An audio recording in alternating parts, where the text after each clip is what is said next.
Hello and good morning, everybody. Thank you so much for joining us on this beautiful Saturday morning. Wherever in the world you may be, it may be Saturday morning, it may be Saturday afternoon, or well into Sunday. Wherever in the world you are, thank you so much for joining us today on My EdTech Life. And I am excited to be here with you. As always, Saturday mornings are things that I look forward to the most, where we can amplify creativity, we can amplify educator voices, we can amplify creator voices. And obviously, our mission, our vision, and our passion is to connect everybody one show at a time. And talking about connections, today I have the wonderful privilege of interviewing an amazing guest. I am so excited. We had such a fun time on the pre chat that could have been just a podcast all on its own, but I am excited about the energy that we will be talking about today. And as you know, ladies and gentlemen, the school year has just started. Many of you are already doing data point assessments and gathering data for state testing and doing all of those things. But my question to you is, how do you allow students to have creativity in the classroom? How do you allow them to have fun and engage them while they're learning? And so today's guest, Erik Thorstensson, will be here with us today, and he's going to share a little bit about his background and, of course, just Strawbees as well. We will be talking about Strawbees and Fungineering in the classroom. And that's something that I love that Erik says, because our students need to have fun while they are learning. So thank you so much for joining us today. Erik, how are you this morning? Oh, I'm great, and even greater to be here and join you in this wonderful, inspirational session. You know, as you said, the pre the pre talk was almost like a podcast in its own. Yes, Wonderful, sir. yeah. Yes, sir, it was. So, Erik, just for our audience members that are going to be joining us right now or going to be listening to the show later on, Erik, if you can give us a brief introduction as to who you are, your background, and then just kind of let us know a little bit as far as how you kind of made your way into the education space. Yeah, and this is the hardest thing to brief because there's so many points that made you end up where you are now. So I'm going to pick. Let's see, say we end up. But one big thing that I kind of like to land in when I talk about my journey is like there's a couple of pivotal moments, and one was pretty early. We moved to London, so I grew up in London when I was like between 3 and 6 years old, which means that I started school earlier than we do in Sweden. So when I came to Swedish school, I thought I was smart. And if you think you're smart, you want to learn things like you think you can learn. That's a self-propelling thing. I mean, that's the thing. I think that's something happened there where I thought I was good at learning, and that's a self-fulfilling prophecy. That's like pivotal moment number one for me, uh, which it can also be a setback in many ways, but for me, it actually opened up something. Uh, and I've always thought of like the next big thing is like I learned how to build model airplanes and stuff, and that just fired up my interest in physics and playing and like testing stuff. And that will come into play later, because that made me like later in life want to build airplanes, like large scale airplanes. That's why I actually chose the path towards mechanical engineering, because I wanted to build aircraft. Like, but turns out when I started studying, like this comes back to the thing when I said I think I knew stuff too much, or like I thought I was good at learning. Everybody who studies something really hard will experience the same moment of, okay, I'm the dumbest person in this room.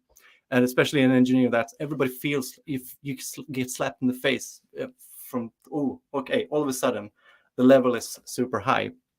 uh, and I thought that was also a really good pivotal moment again for me in terms of learning. So just to set my background of like who I am and what I did back then. So I turned from aircraft design because at that point I figured, oh, calculus is really, really hard. And for aircraft design, that's basically what you need to know.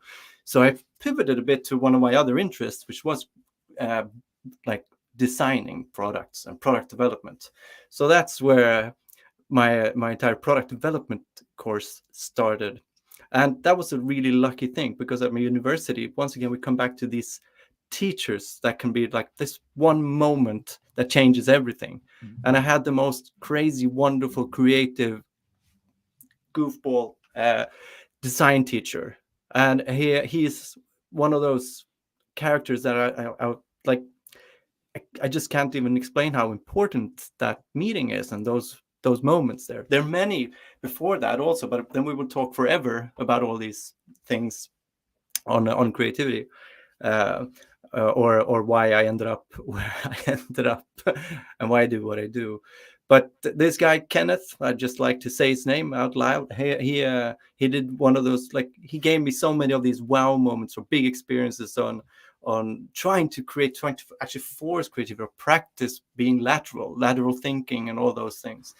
And everybody in, like, it's a really hard thing as an engineer. You've been, like, before that we've just jumped to one best practice and then we kind of run with that in a way. But he forced us out of that, like forced us out, tried to generate 15 ideas instead of one good that you're going to do in CAD. And so he put us into, so we called it everybody was like cut and paste lessons, because we used paper and started building models. We were making models with physical items, and those are those big moments where you kind of really came alive, making something, and all of a sudden you can hang up all the learnings onto these like physical artifacts in a way.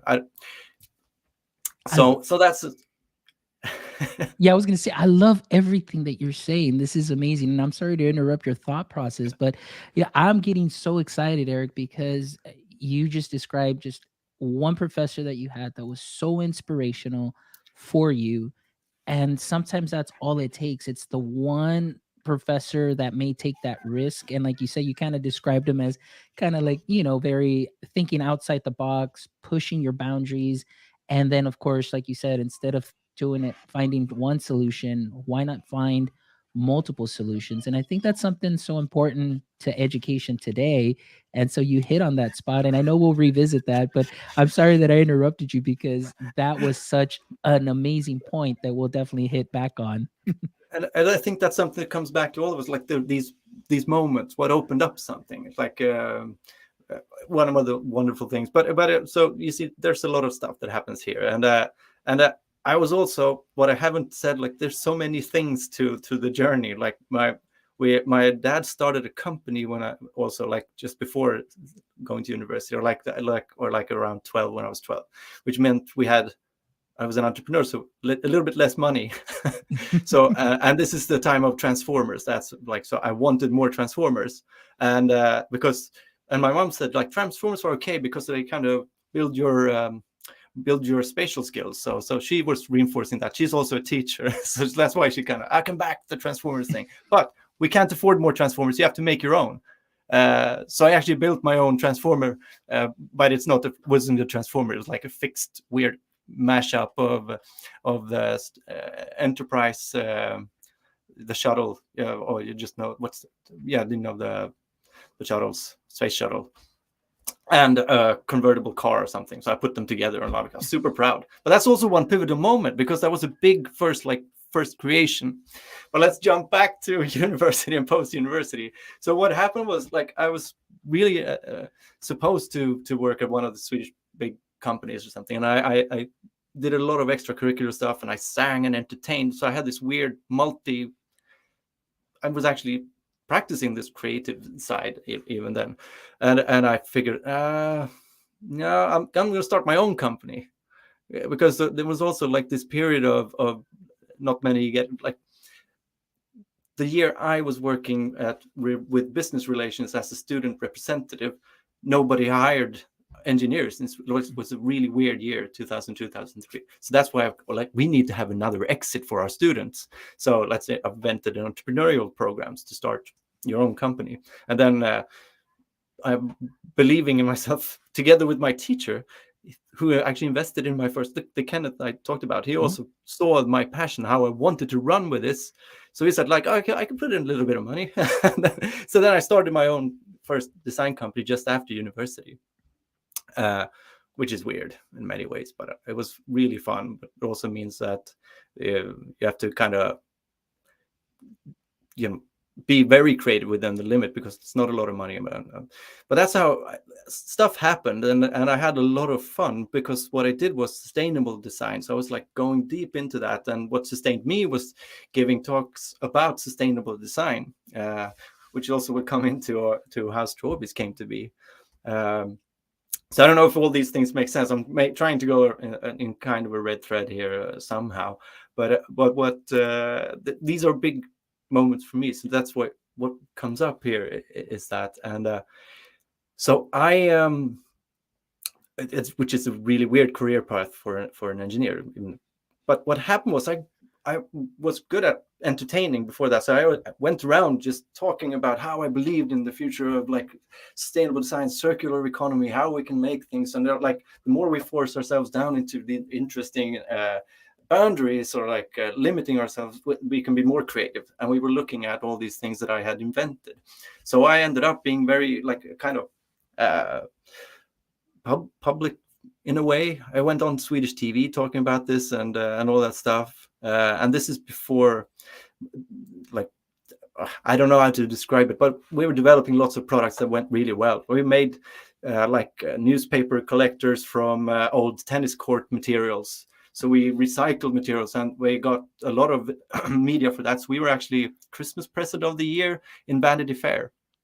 This must have been 2009 or 10, but we only sold 500 because they were too cheap, like too low cost to be something that felt exclusive and too high cost to be a good bargain. And then it's like recycled materials. So it was a weird thing, but it was a good story. And that's what we were doing then. But during this time, because I was talking about this, I ended up some kind of whirlwind straight into the science education world, because I also love my love of flight and all that physics. I've always loved physics, which meant it was super easy to take that in. Then my brain was hyper open when I was like learning that. And I've also, when you're so passionate about something, it's easier to also pay it forward or like joining in this whirlwind of learning physics. So I ended up in the science like science centers and stuff. There's probably the same in the US. I've been to Exploratorium and some things like that, but around Europe. And that's how I slipped into education. As you heard, my dad was a product developer, my mom was a teacher. I became kind of weird mix. And I was doing all these experiments. I hosted like huge workshops. We had 1,200 kids building the biggest Sierpinski, like a fractal structure, 3D fractal structure, in a math lesson here in Gothenburg, which was super awesome because that's one of those hyper wow moments. And there's documentation, unfortunately, in Swedish, but if you want to share it later, it's awesome to see because it was huge and it's in Guinness World Book of Records. And that happened at the same time as I invented Strawbees, which will come in because the thing was I was traveling showing all these how to recycle, how material can be worth zero on this side of my tiny little die cutter machine, and on the other side it's worth like a couple of dollars, but here zero, it's actually in the way. Here it's at least $2-3 of consumer goods, and it's just like this very big experience. But then I wanted to recreate some of these construction experiences. For me, I had access to Lego. We actually hosted the Swedish championships in the original RCX brick Lego Mindstorms challenges. So I've always loved those things. But I realized I also wanted to be able to have more of these things. I also wanted to add something to it, building in 3 dimensions, truly with lightweight structures. So you could, for example, build airplanes and gliders. So that's one limitation. And I also limited myself really, really hard in this innovation process of making my new, like the big slip into education, which Strawbees will become, which was everything I designed was from 2D materials, like a flat piece of plastic, for example. And that's a really hard limitation for building in 3D. And then there's this inspirational moment where I ended up in India showing this die cutting machine that could make clothespins. And I also gave them 10,000 clothespins that I made from waste from another project that I had invented. Because I had a couple of successes in consumer goods then. which made it possible to finance the Strawbees development in a way. Because now I realized that this is where I want to be, like this mix of giving an artifact or making an artifact. Strawbees is an artifact to create these experiences in the classroom together with the teachers, like where you have semi-control, which I'll come into later, because that's what it's about. It's about experiencing something together, just like we're experiencing this moment in this podcast now together. Like it needs to be like there's something live, something happening where we don't know exactly the outcome, and we can go through it. So the 2D thing made me, and I saw like this. There's so many moments there in 2D, but I wanted to be able to use leftover materials like cardboard and for example, drinking straws that I could find laying around. And I wanted to make the thing 2D. And that's the boundaries that made me create the first little strawberry. And I'm not that smart. This connector is amazing. So I've been like, since that came out, I've been playing with it and learning more about it as I go along, because the limitations made it so fantastic. So I mean, that's the weird slippery slope into education. I don't know if it makes that much sense, but then all of a sudden I was traveling around schools, and every time I was in there was just crazy. We spark moments of where they just want to continue going deeper and deeper into this, building something, or how challenges are like classroom challenges together, like putting up a goal that might be almost unreachable, but at least trying and drawing as much out from that as possible. So basically project-based learning in a way. So that's, I don't know. And then obviously Strawbees wasn't just inside my head. It was like this iteration back and forth with kids all the time. And the name is actually comes from a 9-year-old kid at Maker Faire in New York.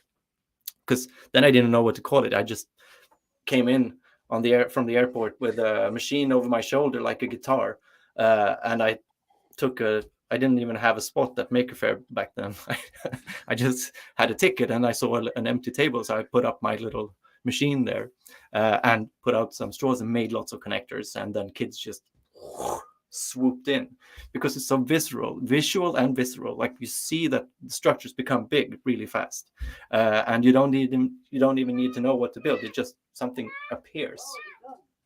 So that's and then I was just asking everybody playing with me or like joining that table what I should call it, and then obviously somebody from this Maker Faire, and I know Dale now after the fact. So but they saw like, this is a great. What station is this? So I'm just a visitor. I just found this table and I set up, and then like, but you need to have a table because Maker Faire is about making even more makers. So that's the origin of Strawbees. And we're just playing around, and this kid comes back on the Sunday because his mom was also like hosting a Maker Faire somewhere up north.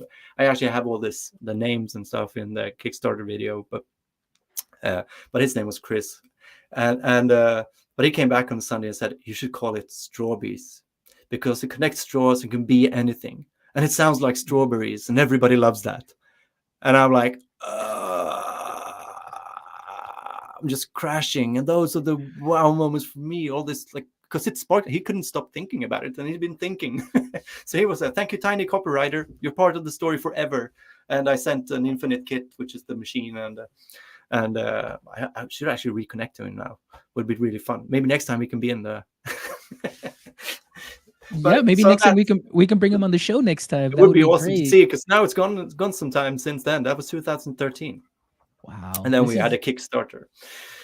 And then so now that's the origin of Strawbees and how I got into education. But I'm really passionate about like not teaching, but learning together, like taking on a challenge together with the students.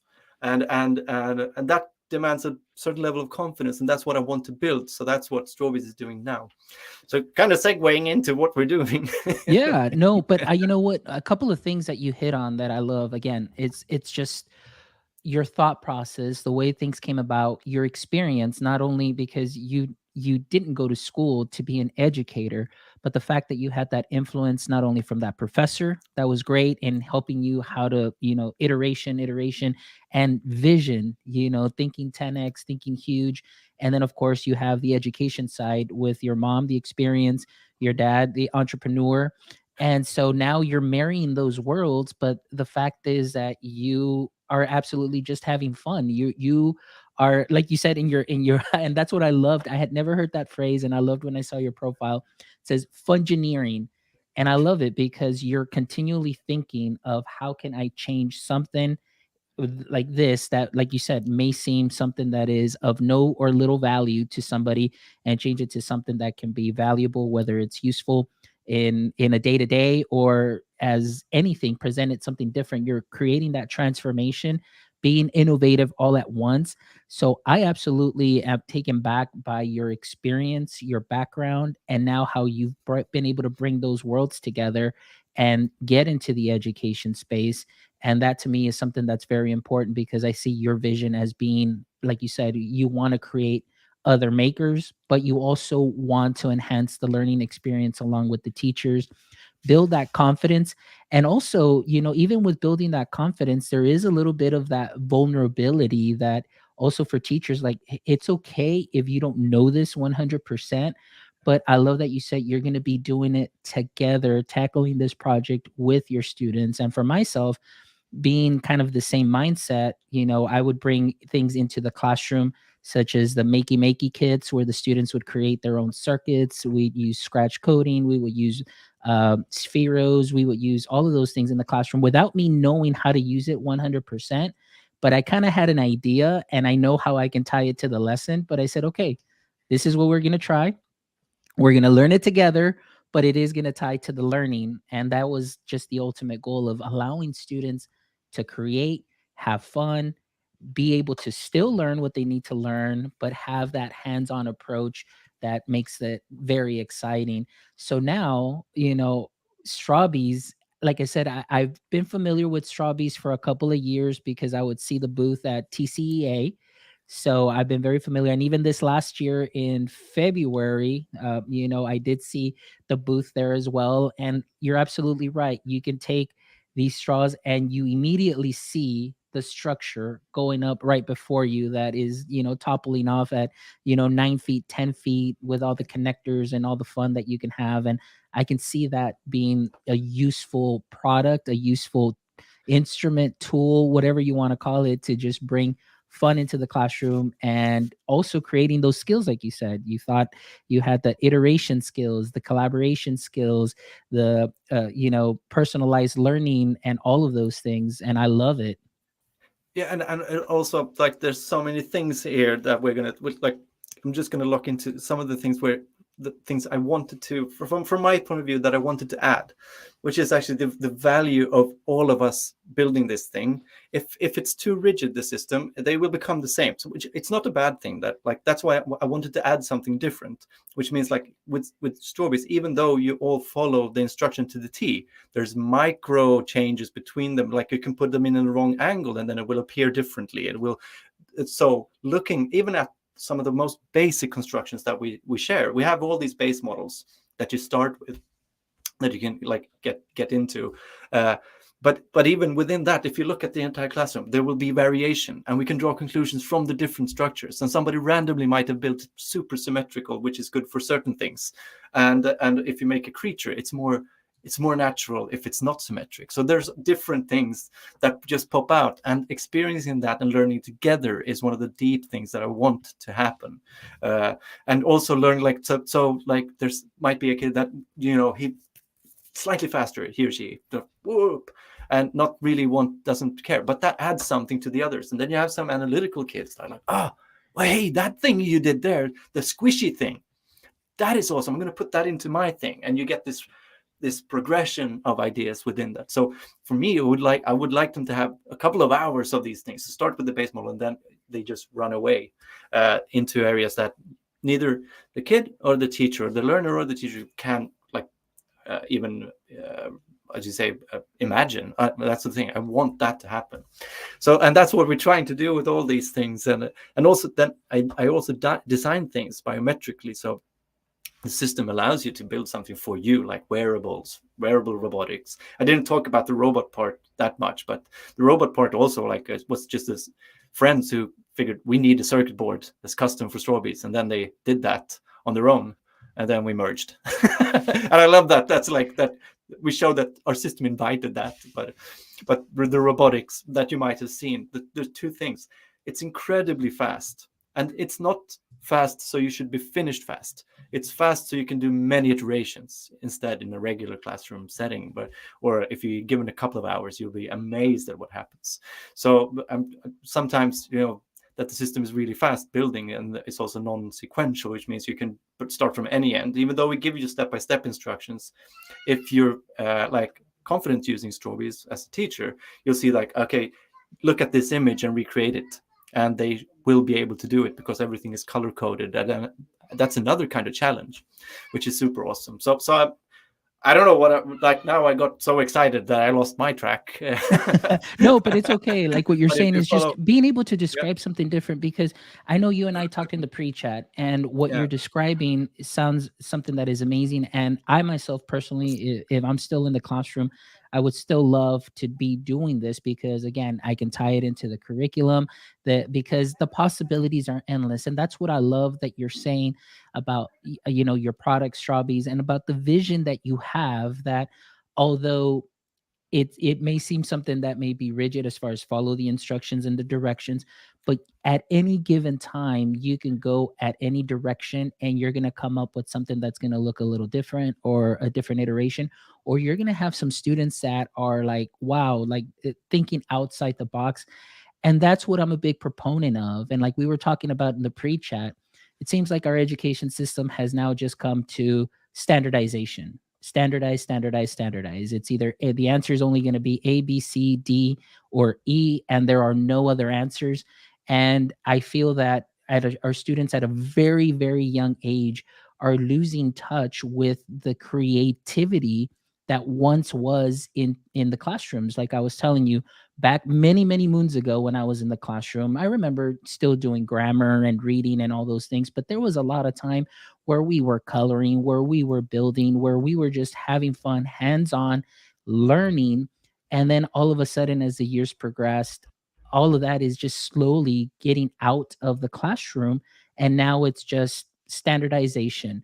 And we know that we have multiple types of learners. So I feel that something like you're offering, like Strawbees, and not only invites students to become makers, but it allows those students that think differently and think outside the box. It allows me as a teacher to learn their thought process. And if I, as a teacher, can learn the thought process of my students, then I know how to better teach them and personalize the learning to meet their needs and their thought process. So that's the thing that I love, and that we should definitely be including more into the classrooms. So everything that you're describing, I am absolutely with you on that, like 100%. And that's what I love, that your vision, I mean, maybe that wasn't exactly your vision 100%, but it became that. And that's what I love. that's the thing. It's not only that I just wanted to add something, and then I'm also learning together with the teachers using this together with us. And that's the thing, we want this to be something, it's a bigger collaborative project than anything. uh, and it's so that's so like I started just putting down that I wanted to put in, like, you can actually practice thinking, or like, thinking is a thing, a process is a thing. So this is a process tool rather than building a perfect model. And when I did this first, I did a little whirlwind, or like a circle of, because we've been talking about this so much in design, like you can do lots of different design processes, which I just lost the one. Design thinking is a thing that's also very interesting and applicable, getting that method. But for me, it was like, I wanted to put down the phase. First, you just build something random, and then the thinking thing, putting a word to it that's not really even a word. So I had the build or imagine, and then play, and then and then you go back. So that's how I started it. But then I came to Media Lab and saw the creative learning spiral, and that's what resonated so well with me. And it's sometimes it's easier than for other people to take in. It's less abstract with that, actually looking at this imagine, create, play, and then share and reflect. And sharing thing, I'd missed that, but obviously that happens in the classroom because you can see the thing. But to share your thing, and to share even the thing, like one of my favorite things with coming back to Strawbees and all creative tools, is like the micro failures that turn into something amazing. like that failing can actually lead to innovation if you are in the right mindset. So for example, we were supposed to make automatic umbrellas.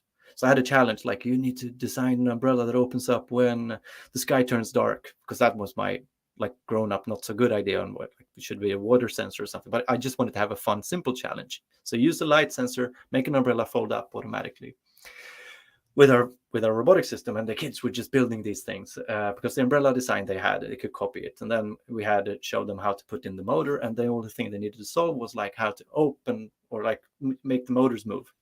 And this was amazing because just different ways of putting it in and using the wrong like things made really cool things happen. Like if you messed up a bit in your umbrella, one leg might go up a bit further, which means that is actually a cool feature. So in windy days you can open just the front part and see it, but you're still covering yourself. So something built wrong becomes a winning part. So always go through, if you realize, I did something wrong, before you change the model, observe it, pull as many reflections out of that as possible. And then, for example, if something really cool happens, present it to class.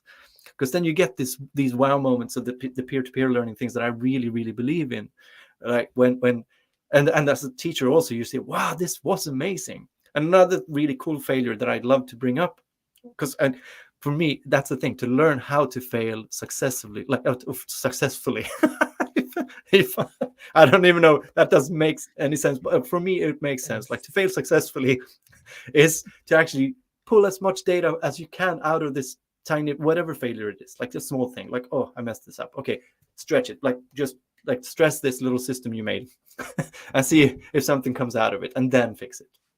I love that. You know, And what you just Oh, I'm sorry. I just, it's because I got so excited with that point, because I want to hit on that real quick before we go on, because you talked about failure being an important eh, something that's important when you're building and you're iterating, and for yourself. I want to ask you personally, how have your failures become stepping stones to success? What are some things that you have learned from failing? And then, of course, not only just within the product, and the things that you do, but just overall, what is your vision of failure, and how can it be that positive thing that you see? So for my I the thing is, I'm incredibly a really fast failure, and I think that's a good way. I fail fast, which means I reach a successful thing faster, because it doesn't really phase me that much. I'm like, okay. It's actually the worst thing is when you're too observed and then accidentally fail. That's not so good. And now I think my wife has let my daughter come in here, so maybe we'll get. Oh, it's okay. Yeah, maybe she can come in and say hi. You want to come say hi? Will you come in and say hey, Ada? So yeah. Yeah, she can come in and say hi. No worries. Come in, Ada. Can you say hi? Can you say hey? So here's my 4-year-old daughter who's been part of building this little playhouse. Mina vänner. Så pappa ska prata nu. Kan du gå till mamma? Så. Oh, yeah. Wow. That's super. So that's my little daughter. Love it. Love it. Oh, and by the way, I just wanted to add, just for our audience members, Erik is actually in the playhouse, so he's in his kid's playhouse right now. So again, this is just shows you the personality that Erik has, and he is all about fun and fungineering. So I love this setup. Yeah. But Erik, going back to what you were saying, as far as being a fast failure, but getting to success faster. Yeah, but it's the thing. I really believe in the art of prototyping, to actually test something, test an idea, implement it faster, and don't be too afraid of like the prototype not being like great. That's the thing. Be more afraid of thinking too long before you implement.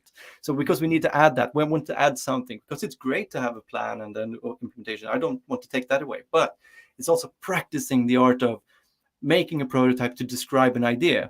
And if you do that slightly, like a fast prototype first, don't spend too much time, like just to explore the problem, is one of the greatest things. And I think since 2009, 2010, I think that's what I've been practicing. So if I'm doing it on my own, I'm incredibly fast. So that's why all of a sudden it looks like I made this amazing thing.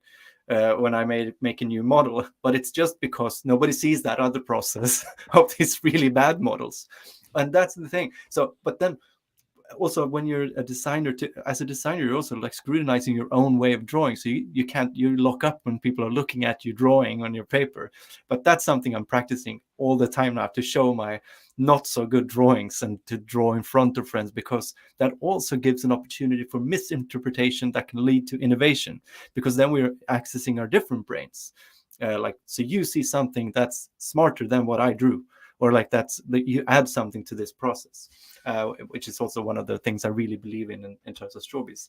So when we challenge the kids to make something that moves forward, for example, the more open one, like you can't do all these really open white project, like white paper, like completely open things in the beginning. But after a while, if you do this in a class, you will see that they get the agency. You could just give them any challenge. We're going to make something that opens a window or whatever, and you'll see. You can just give them super open challenges. Yeah. Give them a cardboard box and some linkages, and they can figure something out. And there will be 30 different solutions from the 30 different students. And that is my dream scenario. And then in the beginning, like, oh, this doesn't really work. But then they see, oh, somebody there made a solution like this. Oh, I'm going to copy that. And then you can see this map of evolution of linkages and solutions, and they get really fluent in it. And I think that's what I've done myself. That's where I'm not faced by that failure, and I see that every time I do something that's not good, there's almost always something great to take out of that and put in another context. So failure is actually more contextual than like if you're in an interesting subject, but it's more contextual than it's actually a true or false thing. Where if you take the umbrella that I was talking about when I lost track there, one of the nicest failures talking about this context of failure is that, so one student, my definition was like, when it's dark up, the umbrella should fold up, because the dark sky is bright, like, so if it's sunny, it's not a really good, but it's an okay, just first statement. So this is the system you're designing for. But then some students mixed up those two variables. Like, so when it's dark, it opens up or closes instead. And when it's bright, it opens up. There's a couple of cool solutions here that when you observe this system, so that's why for me, because this was I was guiding this workshop when we were testing it with teachers, together with teachers and students. So they showed this one that went the wrong way. And then immediately, this is the perfect example of this is only a contextual thing. Because if the thing is, if it turns bright, it opens up. Yeah. And then when it's dark, it goes down. What is that? That's a parasol, automatic. Yeah. So we can just change the name. Instead of an umbrella, it's a parasol. That works perfectly.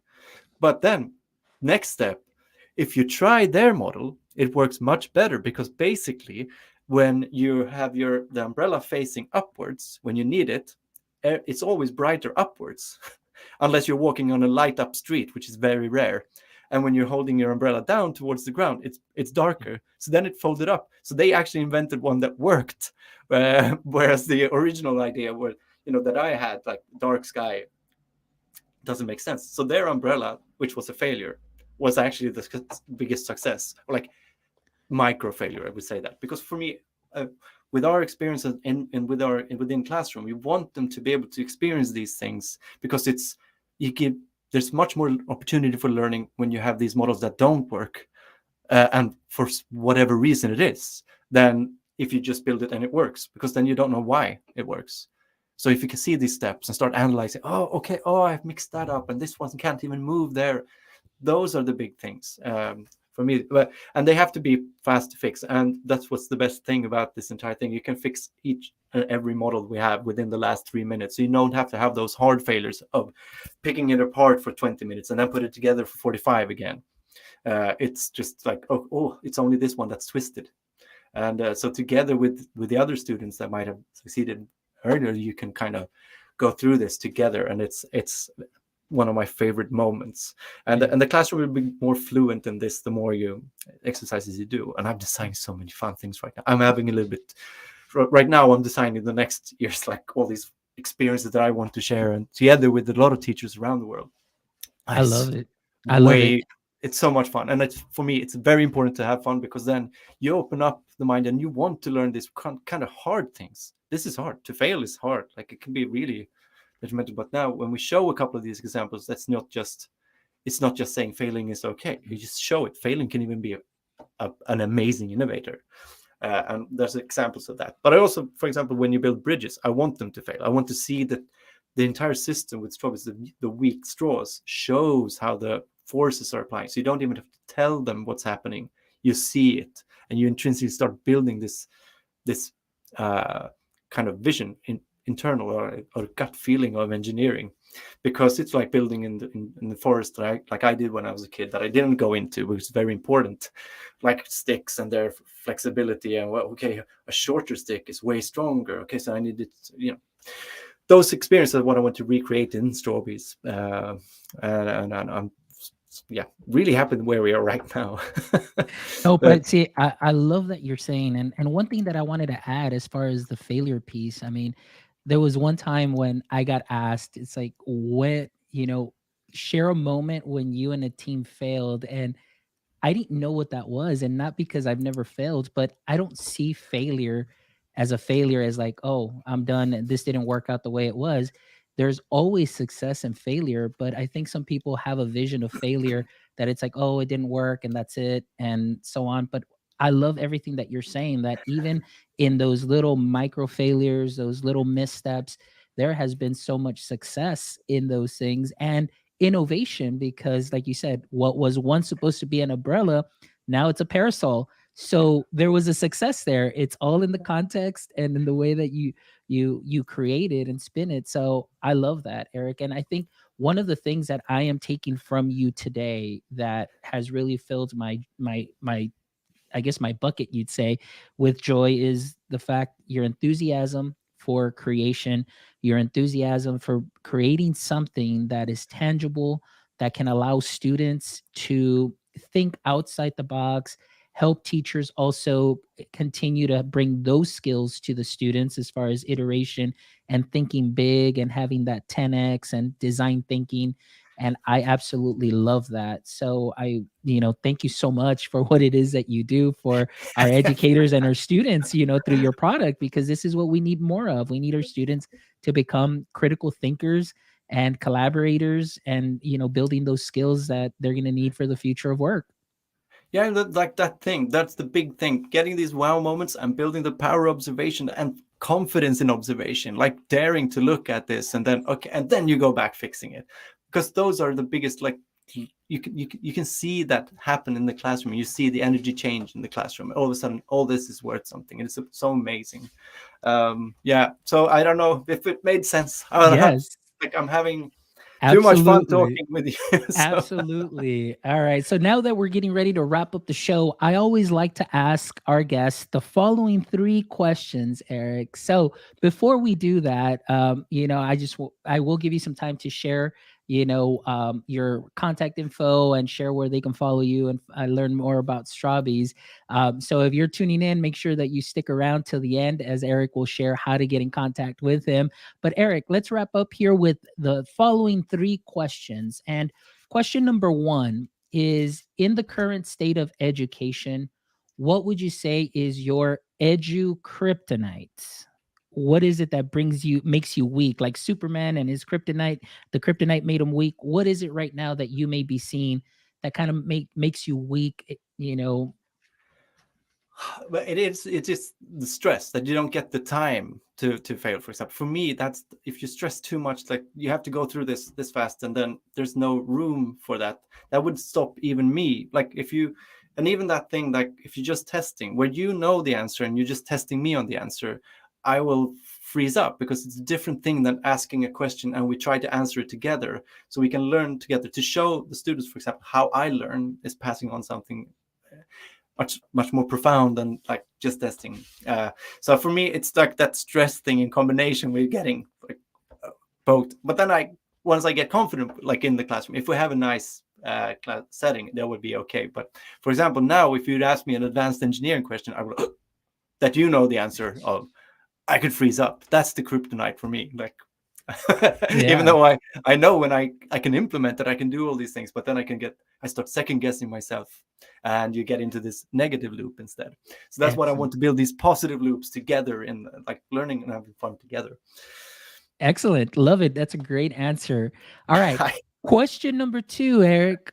All right. If you could have a billboard with anything on it that people drive by each and every day, what would you put on that billboard and why?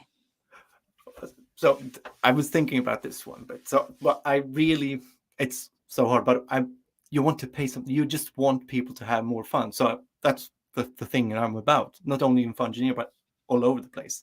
So something to add that I just wanted to have more fun together, and then maybe have a little footnote like asterisk, and then have them actually curious about what the fine print is, even though it's not good in the car always. But I want them to become curious, and then some, you could have the tagline like Strawbees is a way of having fun together and learning at the same time. And to learn is to come alive. So you Ooh. have this secret sauce somewhere underneath. But Oh, yeah. I So kind of, love that. that we've talked about. I want to just spark curiosity, and then all of a sudden you can't stop the students from learning. Like that's the thing. We just create these moments over and over again, where they're just hunting further, Ooh, doing I more. love that. I love that. Well, maybe you know I don't, what? In this case, we could have maybe just multiple signs. So the first one would be like "Have fun together," and then the next one would be like "Do you want to know how?" And then the next sign, then you can go ahead and yeah, put you can that, be a sequence. and it could be a sequence. I can definitely see that. Here in Texas, sometimes as we're driving down, you'll see a sequence, and it's really eye catching because as you're Yeah, driving, you can kind of see the message. yeah, So I can yeah. definitely see that happening there. I love that. But just as long as it sparks some joy, that's the thing. It's Yes. get into it. We need to Excellent. have more fun, because that also makes us more like, we're more solution oriented, because that's the thing. Playing with that an idea or a solution, it could be problem solving, but it could also be just, okay, I need to remember that I should have fun with my kids or with my friends or whoever. So have more fun together. You can have fun on your own too, but I like the together thing. I love that. All right, Eric. Here's the last question. Let's say, Eric, this was the Fungineering podcast with Eric as the host. All right. And you're the host. I am your guest today. What would be one question you'd like to ask me? So that's actually the thing. I would love to hear, what's your biggest wow moment or learning experience, like from your, like, it could be recent, it could also like what you remember. What is one of those moments that you remember when learning was just like whoosh? Because there are some in my life, but do you like, Yeah. that's the question I would love to ask, and it can be anytime. Like, Yeah, I think for me the biggest wow moment was when I moved from teaching high school to teaching elementary. And when I came to elementary, I had more time with my students because I taught math and I taught science. And so the wow moment occurred was when I learned how to implement Chromebooks. And at the time, we had like little mini like computers. They weren't real, they're kind of like Chromebooks, maybe not really. And we started just kind of using them, having the students work with that. And then when I started learning more about coding, like at least through scratch coding and mm, bringing that into the classroom, that one was one of my biggest wow moments, not only for myself professionally, but for my kiddos in the learning process. Because going back to that vulnerability piece and not knowing everything and being okay with it, I learned from my students, but to allow them to create, and the things that they were creating through the coding process really blew my mind at such a young age and so early into like scratch coding. I was just wow, because I was able to learn from them. And I think for myself, that was the realization and the moment that I said, you know what?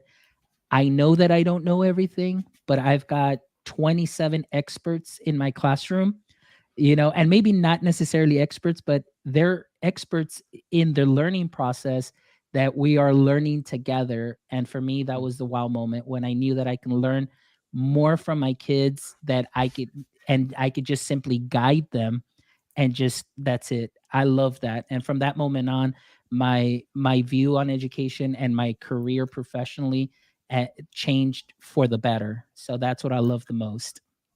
Amazing. Yeah. Amazing. Yeah, but it just recognize it just resonates.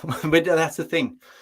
That's oh, so that's where that's one of those moments when you come alive and you also show them from, because that builds your confidence in recreating these moments. Like, let's take on another task where we can go on this journey together again, because you build your confidence in learning something new. And it's okay when things get stuck here and there, and then students will unlock because they're also sharing this experience. It's not you testing them only. So yeah, Definitely. but I'm loving this too much.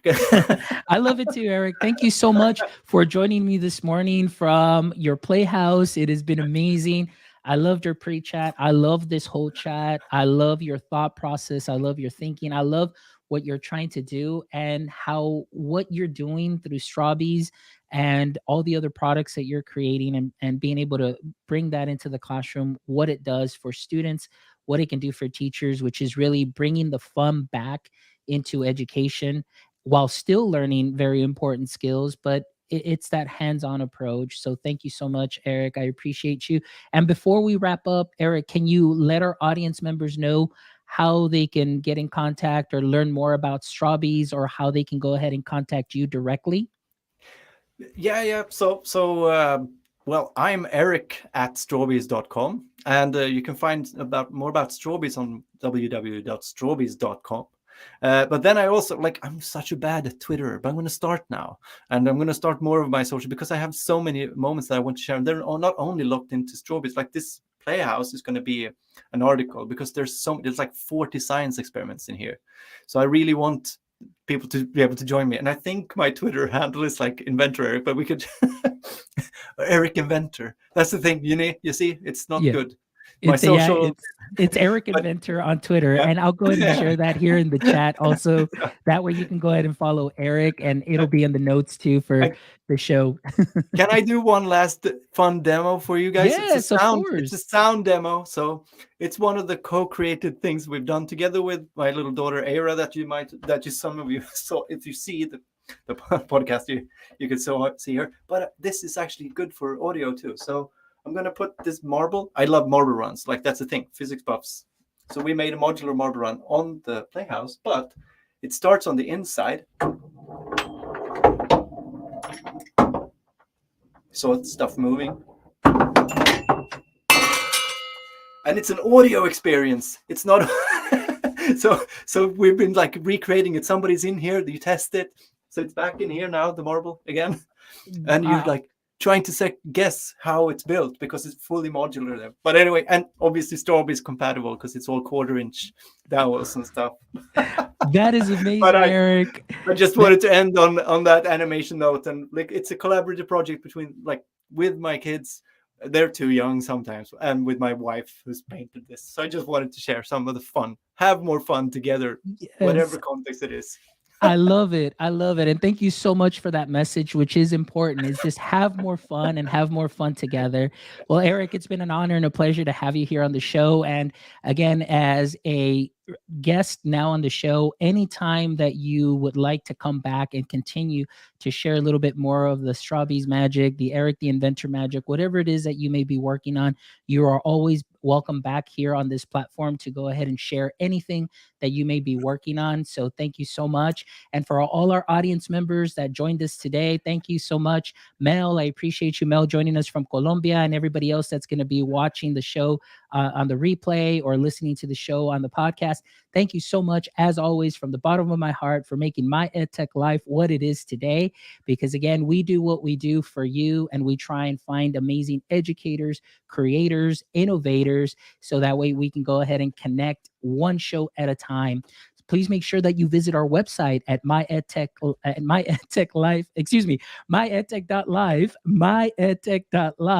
and visit our website, check out this show and check out all our previous shows. And also, please make sure you drop us a line, give us a review. We'd love to hear from you. You can also visit our merch store, where you can get some great My EdTech Life merch to continue to be part and contribute to this mission of connecting educators one show at a time. So thank you so much, as always. And don't forget, my friends, like I always say, please make sure, continue to stay techie.